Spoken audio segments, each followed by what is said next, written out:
Hi, BrenTech here, where tech is made simple.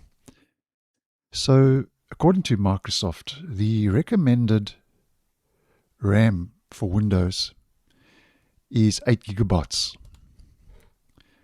which I currently have running and installed on this PC.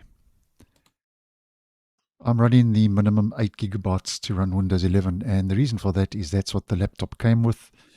And at this stage, I really don't need too much more, because I just use this PC for the purpose of recording videos for this channel. I may up it in due course, but I digress. So the minimum is 8 gigabytes. Now, just to let you know that Microsoft now recently, earlier last month, has told us how much RAM is actually enough for gaming in 2026. Now, I don't game at all on this laptop, so the 8 gigabytes is more than okay for me at this stage. Now, according to Microsoft, the so-called baseline for RAM on a system is 16 gigabytes. But 32 gigabytes of RAM is what Microsoft is now recommending to give you so-called peace of mind, especially if you're running things like Discord, browsers, or streaming tools alongside your games, which a lot of gamers do.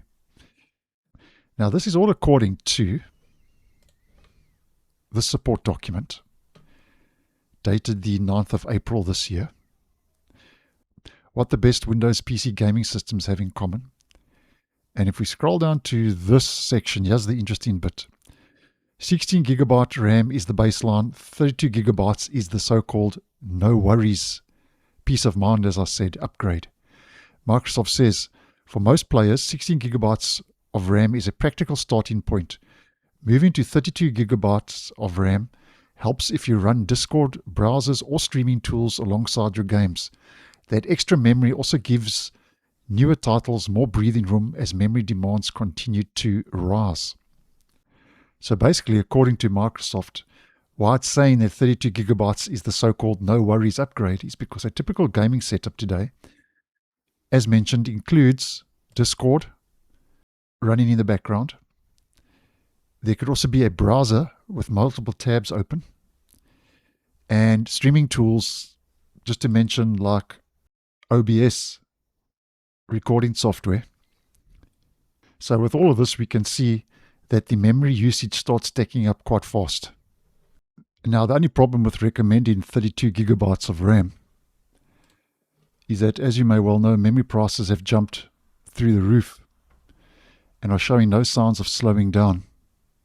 So there's a bit of give and take with this one. But nonetheless, if you were ever wondering how much RAM is actually enough for gaming in 2026, according to Microsoft, 32 gigabytes is now what Microsoft calls the no worries upgrade. And let me know what you guys think down in the comments. Do you think 32 gigabytes is too much, too little? Let me know your thoughts. So thanks for watching, and I'll see you in the next one.